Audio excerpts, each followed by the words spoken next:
நான் இந்த பரந்தூர் போராட்டக்காரங்க அந்த மக்களை ரீசெண்டா நான் சந்திச்சேன். அவங்க சொன்னதையெல்லாம் கேட்கும்போது உண்மையிலேயே ரொம்ப கஷ்டமா இருந்தது. இப்பவும் ஒன்றும் குறைஞ்சிடல சிஎம் சார்.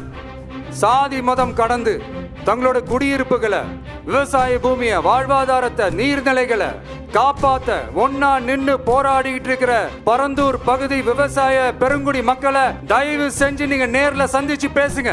உங்களுடைய அமைச்சர்களோ இல்ல உங்களுடைய அதிகாரிகளோ பேசக்கூடாது. நீங்களே நேர்ல சந்திச்சு பேசணும்.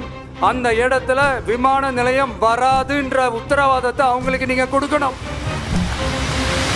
இதையெல்லாம் நீங்க செய்யாம எல்லாத்தையும் கடந்து போகணும்னு நீங்க நினைச்சீங்கன்னா பரந்தூர் பகுதி விவசாய மக்களையும் பொதுமக்களையும் நானே அழைச்சிக்கிட்டு வந்து தலைமை செயலகத்துல உங்களை நேர்ல சந்திச்சு